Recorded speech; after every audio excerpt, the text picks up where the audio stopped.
Vale, entendido. Muy bien, ya lo ha dado a grabar y empieza a grabarse el estudio. Pues vamos a pedirle a Sara que ella nos dirija en oración, por favor. Señor y Padre, queremos darte las gracias un día más por estar todos juntos, Señor, a la luz de tu palabra. Queremos bendecirte y alabarte a ti, Señor, por los hermanos, Señor, y también por Miguel Ángel, Señor, por su esfuerzo y su trabajo, Señor. Señor, ayúdanos en este día a entender tu palabra para poderla llevar a cabo cada día en nuestras vidas, Señor. Te lo rogamos en el nombre de Jesús. Amén. Amén. Amén. Amén. Amén. Amén. Pues vamos a la epístola a los Romanos, capítulo 1. Comenzamos una nueva serie y vamos a procurar no llegar a la hora de tiempo, quiero decir, no emplear del todo la hora. Vamos a leer los primeros 17 versículos del capítulo 1. Creo que todos lo hemos leído varias veces, pero bueno es que comencemos leyéndolo. Pablo, siervo de Jesucristo, llamado a ser apóstol, apartado para el Evangelio de Dios, que él había prometido antes por sus profetas en las Santas Escrituras, acerca de su Hijo, nuestro Señor Jesucristo, que era del linaje de David según la carne, que fue declarado Hijo de Dios con poder, según el Espíritu de Santidad, por la resurrección de entre los muertos, y por quien recibimos la gracia y el apostolado para la obediencia a la fe en todas las naciones por amor de su nombre, entre las cuales estáis también vosotros, llamados a ser de Jesucristo. A todos los que estáis en Roma, amados de Dios, llamados a ser santos, gracia y paz a vosotros de Dios nuestro Padre y del Señor Jesucristo. Primeramente, doy gracias a mi Dios mediante Jesucristo con respecto a todos vosotros, de que vuestra fe se divulga por todo el mundo, porque testigo me es Dios, a quien sirvo en mi espíritu en el Evangelio de su Hijo, de que sin cesar hago mención de vosotros siempre en mis oraciones, rogando que de alguna manera tenga al fin, por la voluntad de Dios, un próspero viaje para ir a vosotros. Porque deseo veros, para comunicaros algún don espiritual, a fin de que seáis confirmados. Esto es, para ser mutuamente confortados por la fe que nos es común a vosotros y a mí. Porque no quiero, hermanos, que ignoréis que muchas veces me he propuesto ir a vosotros, pero hasta ahora he sido estorbado, para tener también entre vosotros algún fruto como entre los demás gentiles. A griegos y a no griegos, a sabios y no sabios.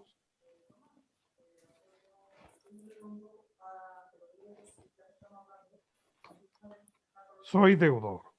Así que en cuanto a mí, pronto estoy a anunciaros el Evangelio también a vosotros que estáis en Roma. Porque no me avergüenzo del Evangelio, porque es poder de Dios para salvación a todo aquel que cree, al judío primeramente y también al griego. Porque en el Evangelio la justicia de Dios se revela por fe y para fe, como está escrito, mas el justo por la fe vivirá. Hasta aquí la lectura. Quería rogar que por favor cerremos todos los micrófonos, porque si desde el control cierran todos los micros, cierran también el mío. Pero es para que si alguien recibe una llamada o alguna otra cuestión, pues no se filtre en el audio. Así que por favor os ruego que cada uno cierre su micrófono. Bien, comenzamos el estudio de la epístola a los romanos. Y no lo vamos a hacer versículo por versículo, aunque miraremos todo el texto en su totalidad, sino que lo vamos a ir mirando por temas. De manera que será importante que cada uno durante la semana leamos los pasajes que al final se indiquen con el fin de tener bien claro en nuestra mente y en nuestro corazón lo que hemos leído. Hay vamos a hacer el siguiente esquema. Introducción y también cierre. Introducción es en el capítulo 1, los versículos que hemos leído, del 1 al 17, el cierre de la epístola, que es el capítulo 16, y luego 5 temas que vamos a ver, que son los 5 pensamientos centrales que Pablo desarrolla en esta epístola. Dejamos la información en este punto, ¿vale? Pero hay un prólogo, un epílogo, un saludo, una despedida y 5 grandes temas que se desarrollan a través de toda la epístola a los romanos.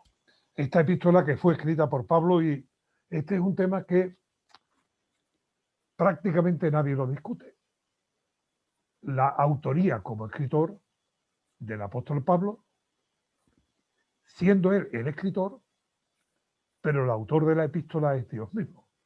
Es decir, que es el Espíritu Santo quien impulsa y guía a Pablo para escribir en esto y en otros escritos suyos del Nuevo Testamento lo que corresponde al pensamiento de Dios, a lo que Dios quiere revelarnos a nosotros. Por lo tanto, podemos decir que el autor es Dios y el escritor es Pablo. Y es el Espíritu Santo quien dirige, impulsa y guía al apóstol para escribir todo lo que Dios le ha dado. Posiblemente esta carta sea escrita o haya sido escrita durante el tercer viaje misionero de Pablo. Algunos indican que fue en Corinto, aunque allí prácticamente comienza su tercer viaje. Pero por los saludos que hay en el capítulo 16, donde Pablo dice, Febe os saluda y también Gallo, y donde envía saludos para Aquila y Priscila, que ya seguramente habían vuelto a Roma. Recordad que Aquila y Priscila salieron de Roma porque el emperador Claudio había dado la orden de que todos los judíos saliesen de Roma. Pero ahora, cuando Pablo escribe esta carta, envía saludos para Aquila y Priscila, les llama mis colaboradores en Cristo, porque ellos ya estaban viviendo de nuevo en Roma. Esto de que sea en el tercer viaje misionero de Pablo no es solamente un dato. Tiene que ver con lo que al final del todo veremos Dios mediante en esta tarde. Fue escrito sobre el año 56-57 de nuestra era. Estaba Pablo en el tercer viaje misionero y se dirigía a Jerusalén, donde él llevaba una ofrenda de iglesias de Grecia y de Asia Menor, una ofrenda para los cristianos en Jerusalén que estaban en gran necesidad. Y Pablo se encamina a Jerusalén para llevar personalmente esta ofrenda, esta ayuda de otras iglesias, y él tiene previsto continuar su viaje de Jerusalén a Roma y de Roma a España.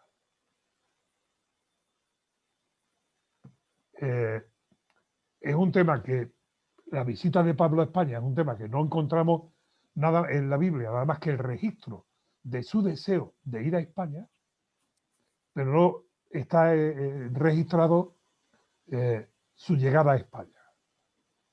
Pero hay evidencias históricas de que Pablo sí estuvo aquí en España.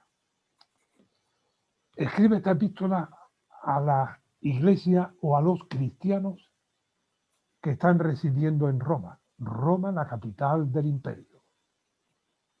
Roma, la grande. Roma, la dama, la poderosa. Cualquier judío o gentil, romano o griego, que en esa época pensase en Roma, en la ciudad de Roma, estaba pensando en el centro del poder, en el centro de la riqueza en el centro de el dominio. Bueno, pues le escribe a los cristianos allí. Una comunidad cristiana que está compuesta tanto por cristianos gentiles, es decir, no judíos, como por algunos judíos. Pero muy posiblemente la mayoría de los cristianos en Roma eran de origen gentil. Y esto se ve cuando más adelante en la epístola el apóstol da instrucciones de la comunión cristiana independientemente del origen y el respeto entre cristianos independientemente de nuestro origen, nuestra raza o nuestra situación social o económica o cultural. ¿Cuál es el propósito que Dios pone en el corazón de Pablo para que transmita a los cristianos en Roma y a través de ellos, o además de ellos también a nosotros? ¿Cuál es el pensamiento de Pablo? ¿Cuál es el tema? ¿Cuál es la preocupación?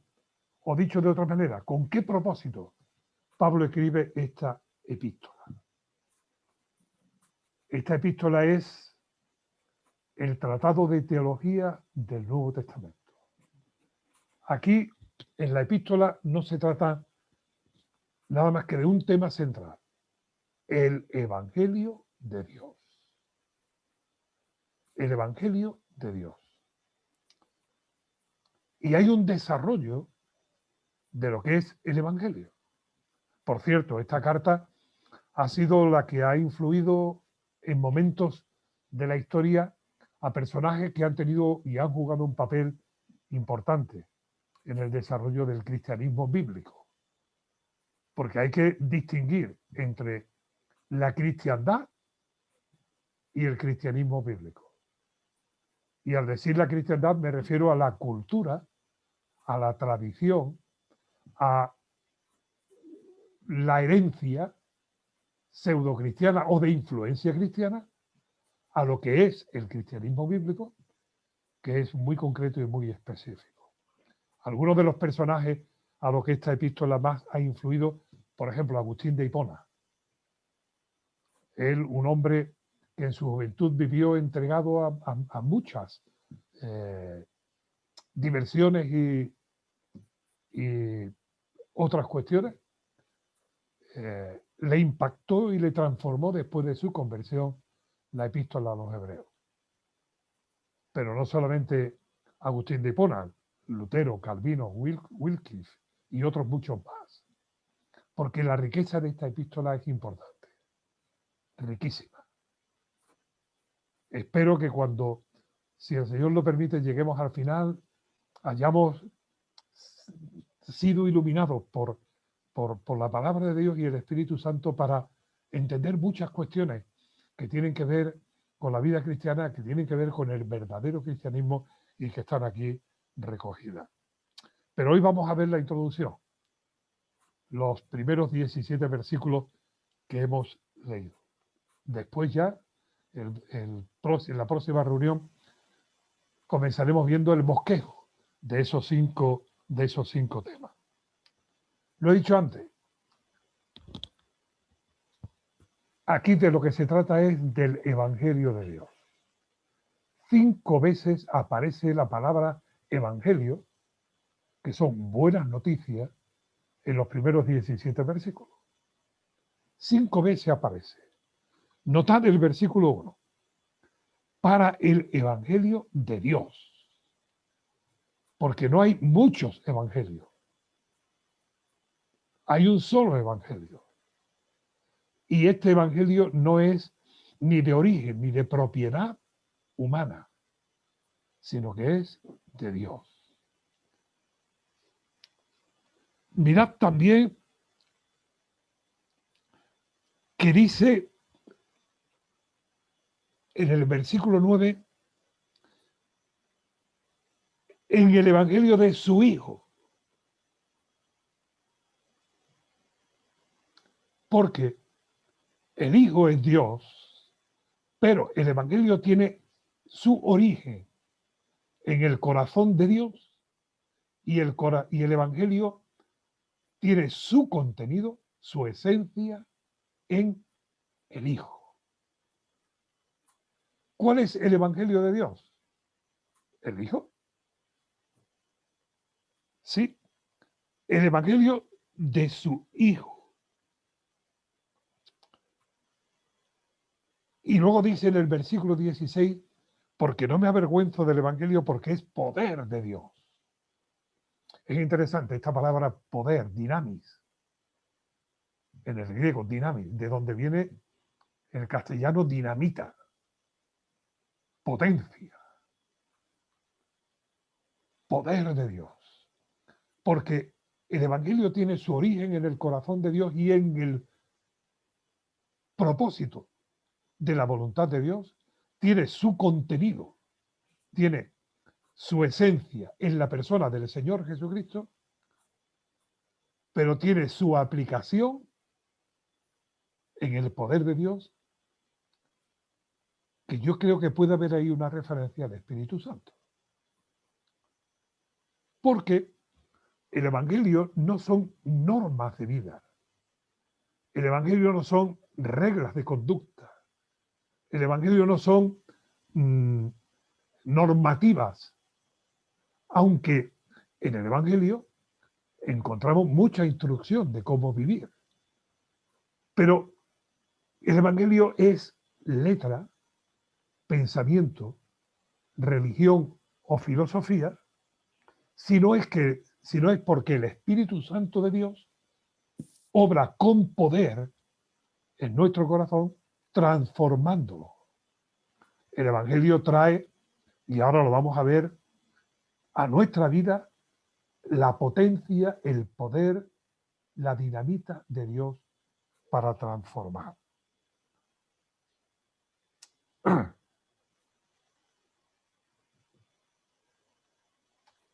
No quiero dejar lagunas que puedan prestarse a alguna confusión.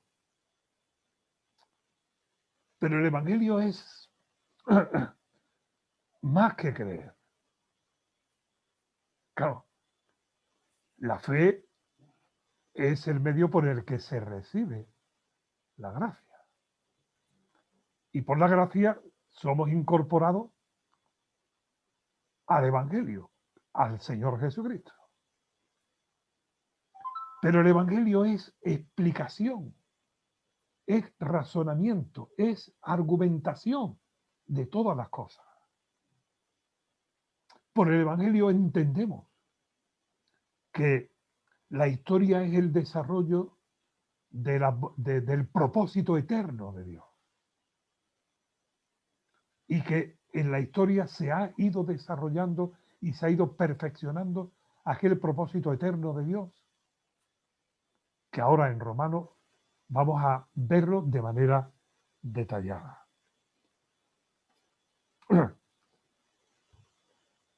El Evangelio, esta palabra de poder, este poder de Dios, trae liberación. Trae liberación.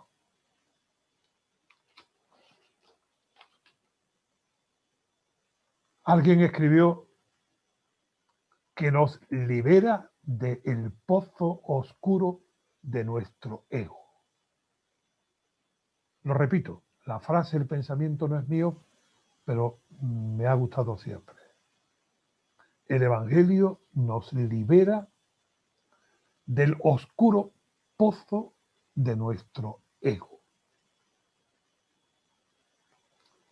Porque el ser humano, por naturaleza caída, somos egocéntricos, egoístas y ególatras.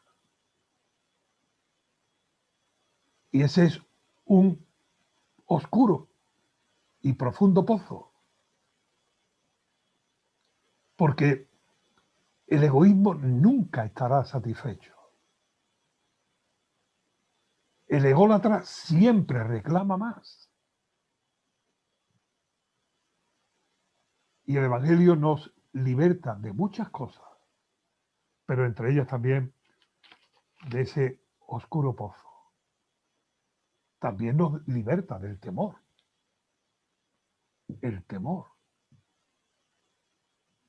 Herramienta muy útil para nuestros adversarios.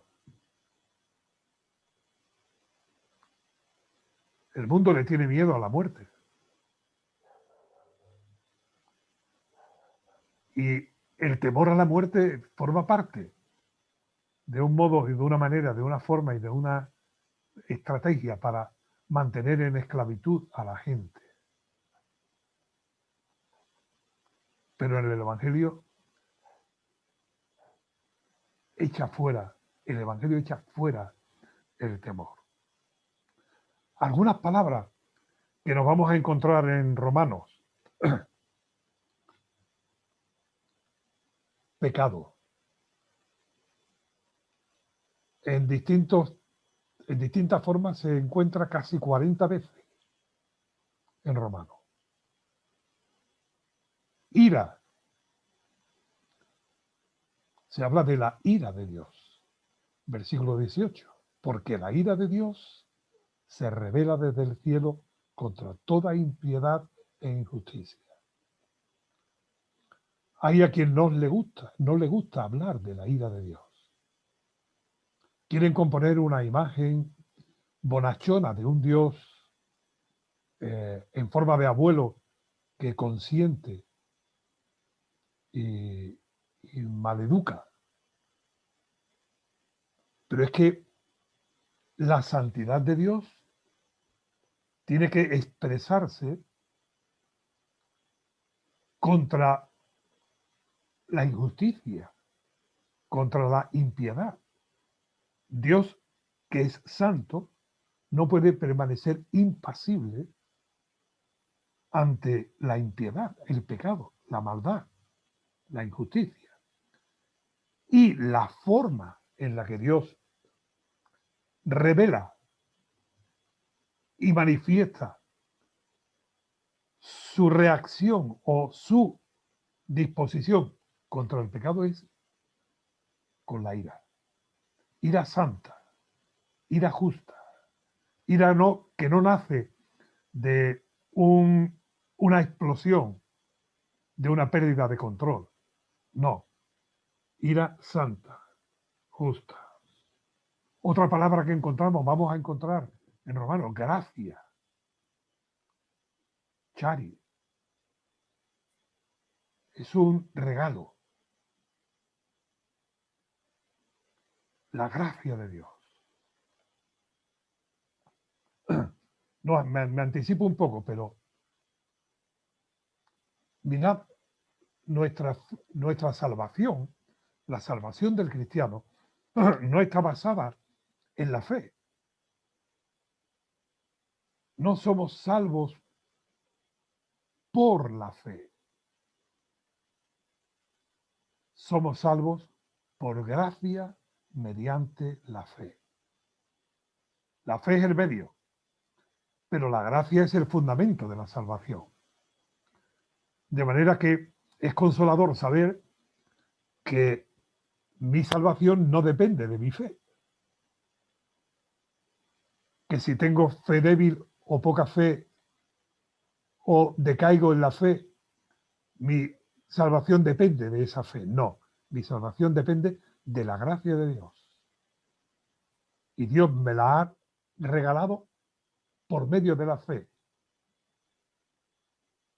Y la gracia de Dios es inmutable. Y la gracia de Dios es fiel. Y la gracia de Dios no cambia. Otra palabra que vamos a encontrar en Romanos. Justicia. Porque es que no fue un acto de decir, bueno, venga, sois pecadores, merecéis la condenación, pero por gracia os perdono. No, la justicia de Dios exige, demanda un cumplimiento perfecto. La justicia de Dios no puede ser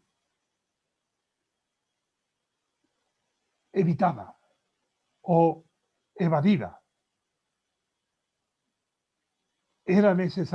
Fue necesario que la justicia de Dios fuese satisfecha. Y alguien tenía que ocupar el lugar del pecador. Y para ocupar el lugar del pecador y pagar la deuda del pecador, no podía ser pecador. Tenía que ser sin pecado. Y en el Evangelio la justicia de Dios se revela por medio de la persona y la obra del Señor Jesucristo. Veremos también en Romanos, y espero no estar anticipándome, sino presentando algunos de los puntos que son fundamentales. Libertad, libre, liberación, porque no es solamente que por medio del sacrificio de Cristo la justicia de Dios haya sido satisfecha, sino que por medio de esa justicia hemos sido liberados del poder del pecado, no de la presencia del pecado, sino del poder del pecado. Antes no podíamos decirle no al pecado, porque éramos esclavos del pecado. Ahora, por medio del Evangelio, Dios nos ha traído libertad. Además de justicia, nos ha traído libertad, y ahora podemos, en el Evangelio, decirle no al pecado. Justos, justificados, y una palabra preciosa: paz. Justificados pues por la fe tenemos paz para con Dios por medio de nuestro Señor Jesucristo. Romanos 5:1. Lo repito. Justificados pues por la fe tenemos paz para con Dios por medio de nuestro Señor Jesucristo. Por quien también tenemos entrada a esta gracia en la cual estamos firmes y nos gloriamos en la esperanza de la gloria de Dios. La paz es mucho más que ausencia de conflicto. Antes, sin Cristo, éramos enemigos de Dios. Ahora en Cristo hemos sido reconciliados con Dios, puestos en paz con Dios. Pero también por el Evangelio hemos sido puestos, hemos sido, como dice el 5:2, tenemos entrada a esta gracia en la cual estamos firmes. De manera que la vida cristiana es también una vida basada en la gracia de Dios. No es algo que afecta solamente a mi relación con Dios, mi estado con Dios, sino que afecta también a mi vivir cotidiano, a mi condición, a mi realidad. Y una última palabra a la que hago referencia: bondad, porque ya conocéis la bondad de Dios. Dios es bueno, inmensamente bueno. Muy contrario a lo que los hombres, a veces también los sistemas religiosos, han presentado acerca de Dios. Es que tenemos que ver, y en la epístola a los romanos, espero que lo podamos algunos descubrir, otros afianzar, otros aportar y enriquecer. El equilibrio. Un equilibrio fantástico entre justicia y gracia. Un equilibrio extraordinario entre fe y vida. La severidad de Dios y la bondad de Dios. Eso dijo el apóstol Pablo en otro lugar, porque ya conocéis la bondad y la severidad de Dios. Y en perfecto equilibrio y perfección absoluta y completa, en Dios todas estas cosas están de manera perfecta. Vayamos al texto. me encanta la forma en la que Pablo se presenta. Pablo, siervo de Jesucristo. Doulos. Se podría también traducir Pablo, esclavo de Jesucristo. Siervo de Jesucristo. Mirad que él no apela aquí a su formación, a su titulación, a su sabiduría, ni tampoco a su currículo. Él se da el título más honroso, siervo de Jesucristo, llamado a ser apóstol. Este término llamado aparece también, por lo menos en 3 ocasiones. Llamado quiere decir que no fue Pablo el que buscó a Cristo, fue Cristo el que buscó a Pablo. Que no fue Pablo el que amó a Cristo, que fue Cristo el que amó a Pablo.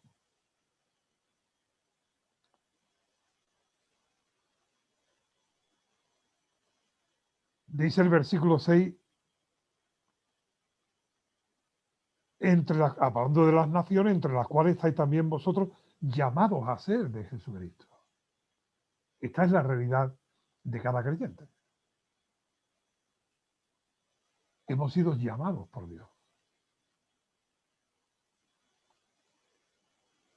A veces se busca a Dios a tientas,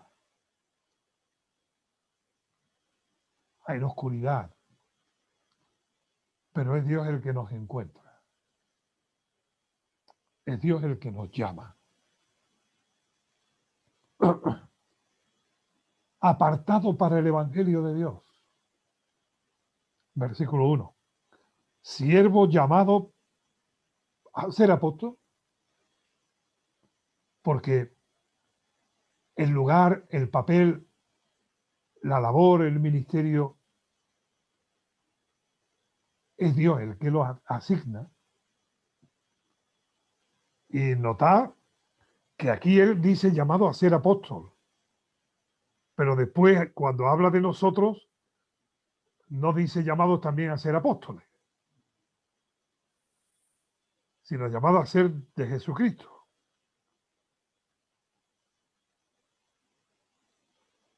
Quiero decir con esto que la condición y autoridad de apóstol es una condición y una autoridad limitada a los 12. Cuando el último apóstol de los 12 murió, ya no hubo más apóstol. Sí hay labor apostolar. Es decir, un apóstol es un enviado. No hay autoridad apostólica. Sí hay labor apostólica. Si hubiese autoridad apostólica tal como la que Pablo recibió, pues podría haber nueva revelación. Pero cuando se cierra el canon del Nuevo Testamento, ya no hay más revelación. Pero sí hay ministerio apostólico. Llamado a ser apóstol, apartado para el Evangelio de Dios. Y ese Evangelio de Dios no es una invención. Es que ese Evangelio es el propósito eterno. Ese Evangelio había sido antes prometido por sus profetas en las Sagradas Escrituras. Desde que Adán pecó, Dios le dijo a Eva, y en tu simiente vencerá a la simiente de Satanás. Esta promesa mesiánica, porque aunque lo hemos dicho muchas veces, bueno está recordarlo, habla de la simiente de la mujer. Y solamente ha habido un hombre que ha nacido de la simiente de la mujer. Es decir, sin intervención de varón. Y su nombre es Jesús. Lo que en ella es engendrado del Espíritu Santo es De manera que el Evangelio que ahora Pablo va a desarrollar y a explicarnos en toda la epístola es el Evangelio eterno. Es el Evangelio prometido por Dios en las Sagradas Escrituras, anunciado por Dios a través de los profetas. Y ese Evangelio es acerca de su Hijo, nuestro Señor Jesucristo, que era del linaje de David según la carne. La condición de hombre del Señor Jesucristo, esa naturaleza humana que él tomó, la tomó de la línea de David. Según la carne, Jesús es descendiente de David. No podía ser hombre y ocupar en la cruz el lugar del hombre si no nacía de mujer. Es decir, ¿podría Dios haberse presentado, el Hijo, se podía haber presentado en medio de nosotros como en algunas ocasiones lo hicieron los ángeles, en forma de hombre? No, tenía que ser con naturaleza, no solo en forma, sino con naturaleza humana también. Y según la carne era del linaje de David. Pero fue declarado Hijo de Dios con poder, según el Espíritu de Santidad, por la resurrección de entre los muertos. Está poniendo el centro del Evangelio. El Evangelio es Cristo y Cristo es Hijo de Dios y es manifestado, declarado, demostrado que es Hijo de Dios por medio de la resurrección. Cuando Cristo resucitó,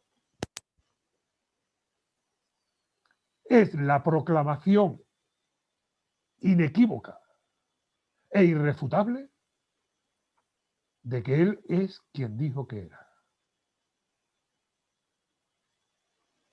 el Hijo de Dios. Y la resurrección de Cristo es la prueba concluyente de su condición de Hijo de Dios.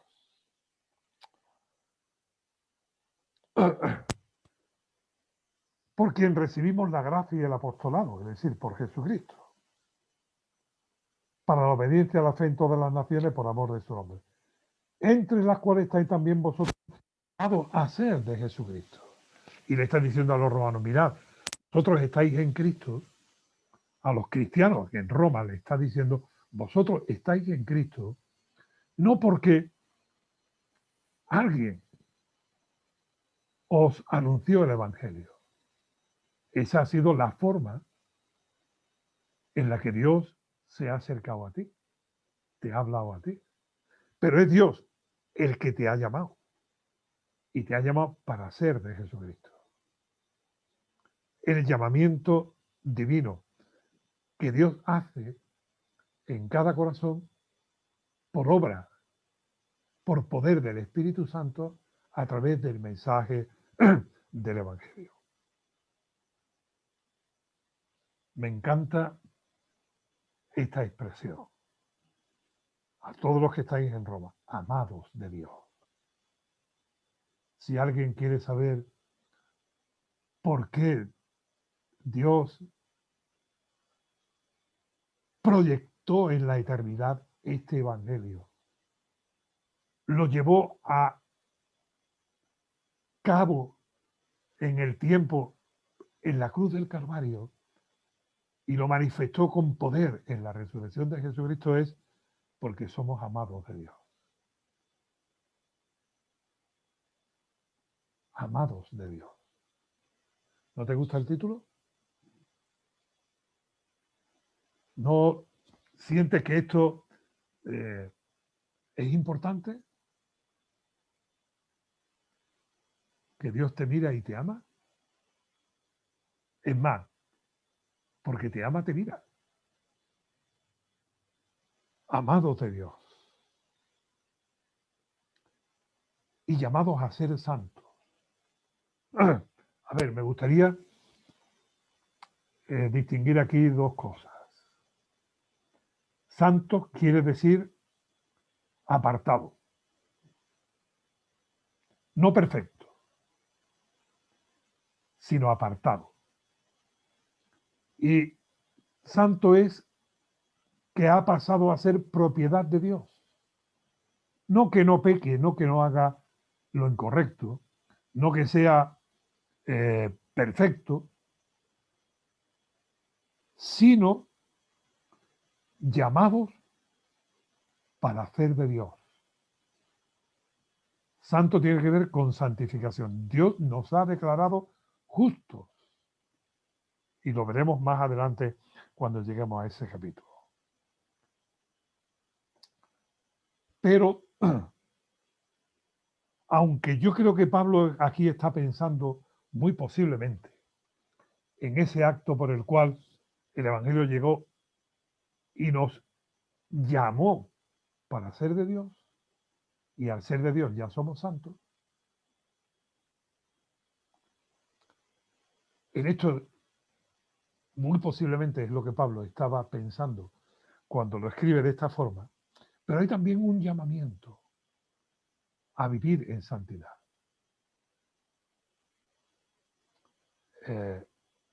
Si somos santos, vivamos santamente. Si somos hijos de Dios, vivamos como es digno de los hijos de Dios. Si antes éramos esclavos del pecado y hacíamos la voluntad del pecado, expresada en nuestros propios miembros, pues ahora seamos siervos de Cristo, llamados a ser santos. Gracia y paz a vosotros. Qué riqueza, ¿eh? Gracia y paz. Y ahora desde el versículo 8, Pablo habla de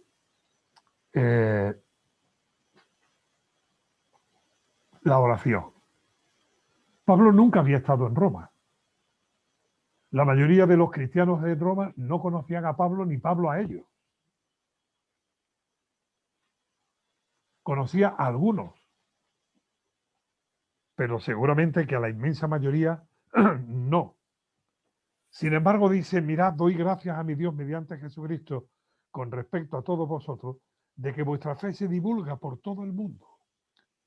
Porque testigo me es Dios, a quien sirvo en mi espíritu en el Evangelio de su Hijo, de que sin cesar hago mención de vosotros siempre en mis oraciones.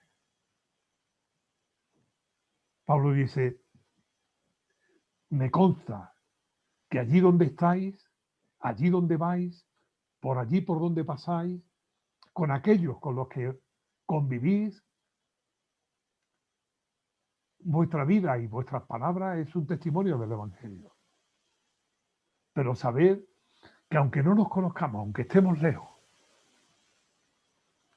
yo os menciono continuamente en mis oraciones. Tenemos que descubrir, tenemos que volver al poder de la oración. Hago mención de vosotros siempre en mis oraciones. Orar a Dios por nuestras necesidades está bien, pero por favor no nos quedemos ahí. Oremos a Dios a favor de otros, de hermanos que están pasando por prueba, por tribulación, aunque no los conozcamos. Ahora con el estado de guerra, ahora con las situaciones de persecución en muchos lugares, por la condición de cristiano. Ahora viviendo en situaciones de extrema, no, extremísima necesidad en algunos países. Cristianos sin lo más básico. Hagamos mención de esto delante de Dios en nuestras oraciones. Y oremos a favor de otros. Pablo dice, rogando que de alguna manera tenga al fin, por la voluntad de Dios, un próspero viaje para ir a vosotros. Pablo deseaba ir a Roma. Se había propuesto ir a Roma en algunas ocasiones y habían surgido inconvenientes. Y ahora llega a Roma, va a llegar a Roma. Él desea hacer un próspero viaje. Y eso le pide a Dios. Un próspero viaje para ir a vosotros. Y hace el viaje encadenado. Y hace el viaje donde sufre un naufragio. Y hace el viaje largo y duro. Y hasta encallan el barco en una isla y allí le pica una víbora. Hace el viaje llegando a la ciudad de Roma en la condición de uno que va a ser juzgado y tiene que vivir aproximadamente 2 años en prisión, en una libertad vigilada. Sí, iba a decir condicionada, pero mi esposa me apunta, vigilada. Vivía en una casa de alquiler, pero no podía. Allí estaban los soldados custodiando para que él no abandonara la casa. Podían visitarle sus amigos. Pero aún así, y a pesar de todo, mirad, hermano, a veces nosotros oramos para que todo nos vaya bien. Pero muchas veces no es así. ¿Y qué hacemos?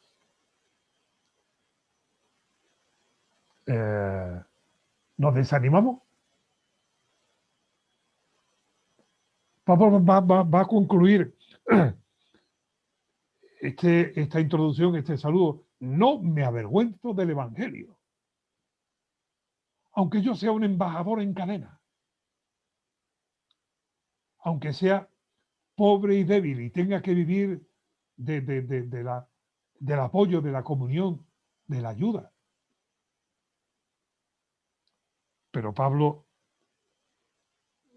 tiene que ser fiel a ese llamamiento, a esa labor. Mirad, me gustaría que viéramos este detalle en el saludo de Pablo, en la presentación de Pablo, y que, si es posible, aprendiéramos. Por lo menos yo quiero aprender. Porque deseo veros, versículo 11, para comunicaros algún don espiritual, es decir, alguna enseñanza, alguna bendición, algo espiritual, a fin de que seáis confirmados. Espero llegar a vosotros y sabiendo que hay conflicto entre los cristianos de origen gentil y los cristianos de origen judío, que hay dificultades y que hay muchas preguntas y pocas respuestas, y que, pues mira, quiero ir a Roma, dice Pablo, y llevaros algún don espiritual, a fin de que seáis confirmados. Pero mira lo que dice el versículo 12. Esto es, para ser mutuamente confortados por la fe que nos es común a vosotros y a mí. Pablo llega allí no como el gran apóstol que va a dar y no necesita nada, sino para ser mutuamente confortados. Hermano, todos nos necesitamos. Todos podemos ser útiles para bendición de otros, pero todos necesitamos también ser bendecidos por parte de otros. El Señor Jesucristo lo dejó muy claro enseñándole a sus discípulos. Cuando se reúne con ellos allí en el aposento alto y dice, mirad, ¿quién es el mayor? ¿El que sirve o el que es servido? Yo estoy con vosotros como el que sirve. Pues de la manera que yo os he servido así, servid también los unos a los otros. Él se quitó el manto, se ciñó la toalla, tomó un lebrillo, puso un poco de agua y le lavó los pies. Y los enjugó, los secó. Con delicadeza, con tacto. Hermano, despojémonos de cualquier tipo de egoísmo. De humildad, porque nos necesitamos los unos a los otros.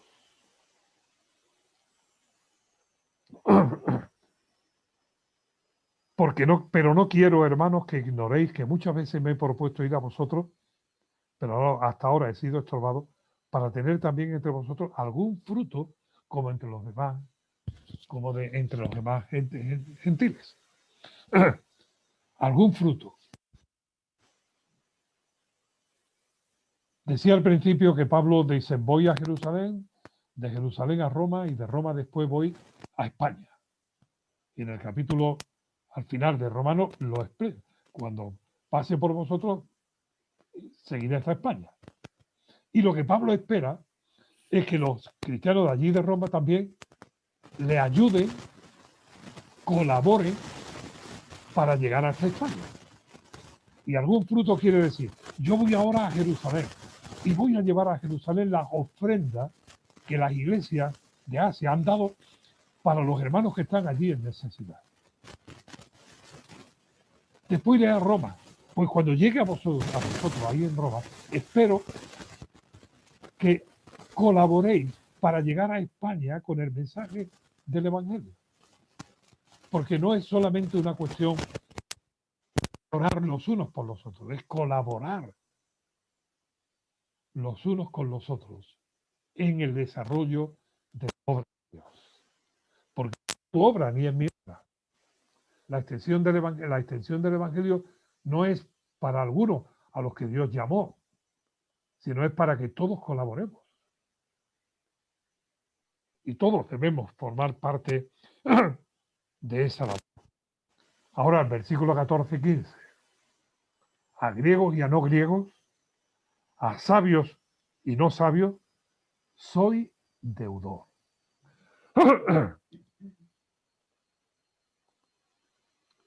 Un minuto, me voy a parar aquí.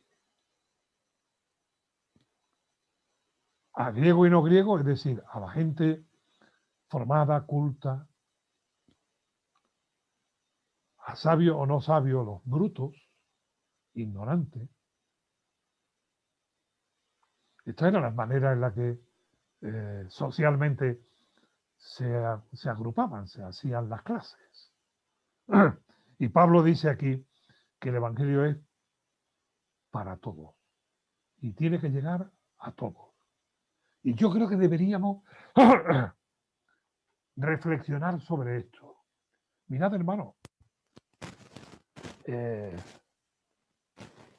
hay que predicar el Evangelio a las cárceles, hay que predicar el Evangelio a los que están esclavos de drogas, hay que predicar el Evangelio a los sencillos y humildes, hay que predicar el Evangelio también a los universitarios, hay que predicar el Evangelio a la gente que está en eminencia, hay que predicar el Evangelio a los antiguos yuppies, que ahora somos, ¿cómo se llaman?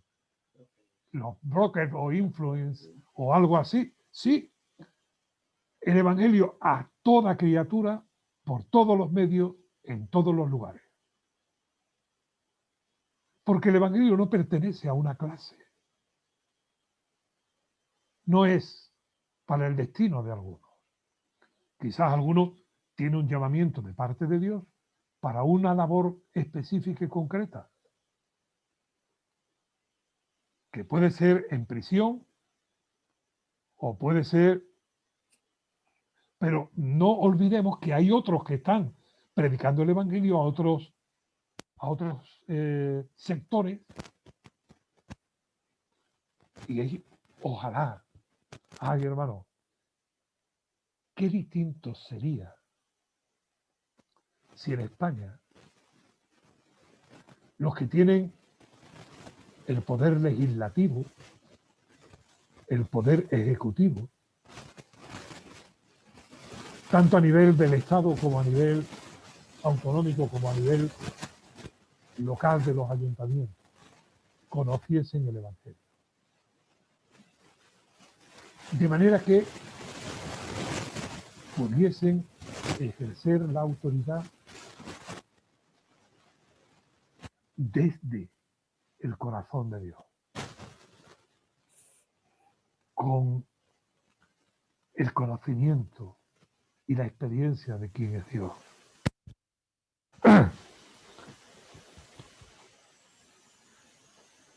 Por eso debemos orar por nuestras autoridades. España, tristemente, es uno de esos casos que ha habido oportunidad, históricamente hablando, y los reyes y los gobernantes se han rebelado contra el Evangelio. Pero no siempre será así, ¿eh? No siempre será así. Llegamos al final. Porque no me avergüenzo del Evangelio. Y notad que él está hablando en primera persona. No le está diciendo a ellos, no os avergoncéis del Evangelio. Y había cristianos en casa de César, ¿eh? Sino que él dice, no me avergüenzo del Evangelio. Este es un compromiso de manera personal. Esta es una posición. Hay que revestirse de humildad, despojarse de vanagloria, pero también hay que vivir en poder. No me avergüenzo del Evangelio. Al que demande razón de la esperanza que está en ti o que está en mí, respondémosle. Démosle explicación de por qué nos llamamos cristianos. Lo que está diciendo el apóstol aquí es, mirad hermano, predico el Evangelio a judío, a gentil, a griego, a bárbaro, a todos. Y no me avergüenzo porque el Evangelio es poder de Dios para salvación a todo aquel que cree. Y ahí al decir a todo aquel, quiere decir que no deja a nadie fuera. Dios no hace acepción de personas. El que cree en el Señor Jesucristo es salvo. Y esta es la potencia del Evangelio. Este es el poder del Evangelio. Primera de Corintios capítulo 1 dice, porque la palabra de la cruz es locura a los que se pierden. Pero a los que se salvan, esto es a nosotros, es poder de Dios. El que no recibe el mensaje de la gracia de Dios y ejerce la fe en el Señor Jesucristo, la cruz le es locura. Pero Pablo mira a la cruz y dice, no me avergüenzo del Evangelio. Yo no predico a un Jesús muerto, predico a un Cristo resucitado. Es verdad que el poder de Roma lo mató, que por cierto, eso de acusar a los judíos, a Jesús lo mató la humanidad y el poder de Roma representaba allí el poder imperial. Es verdad que fue crucificado en debilidad, pero resucitó y vive en poder. Por eso no me avergüenzo del Evangelio, porque la cruz es un lugar de victoria. Cristo no está en la cruz.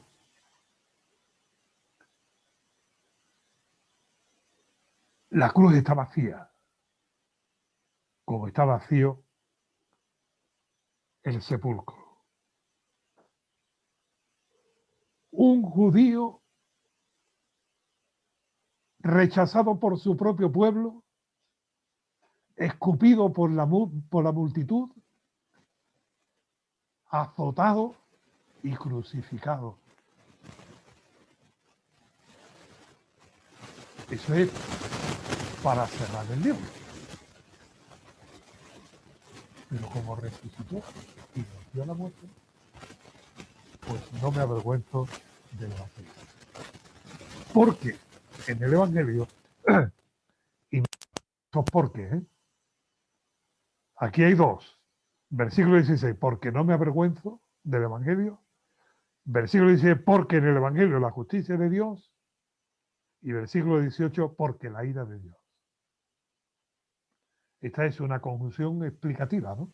Es decir, que da la razón del argumento. No me avergüenzo porque el Evangelio es poder de Dios. Y el Evangelio es poder de Dios porque en el Evangelio la justicia de Dios se revela por fe y para fe. Y ya lo dijo allí el profeta Habacuc, mas el justo por la fe vivirá.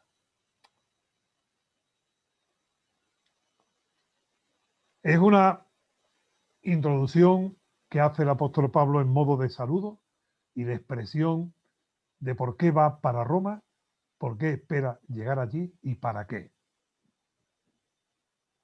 Y después, ahora, a partir del capítulo del versículo 18, va a exponer la argumentación del Evangelio. Esos 5 temas que vamos a empezar distribuyéndolo. ¿Cuál es el pasaje del tema 1 y el tema? ¿Cuál es el pasaje del asunto 2 y cuál es el tema? Y esto nos ayudará a ver de una manera más completa, espero, y más organizada, la epístola a los romanos. Este tesoro de poder que Dios nos ha dado para que lo conozcamos. Terminamos orando. Yo pensaba tardar 5 minutos menos, pero no ha sido posible. Señor, gracias porque el Evangelio es tuyo, porque hay un solo Evangelio,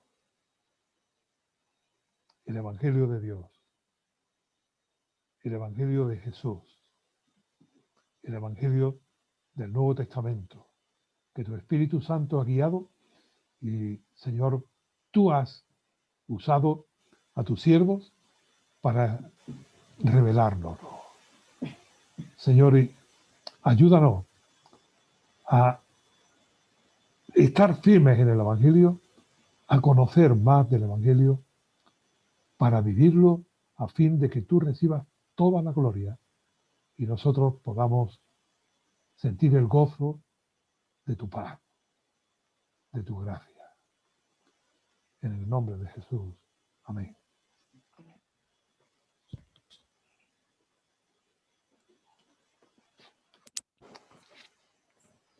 José Pablo, si puede dejar de grabar, por favor.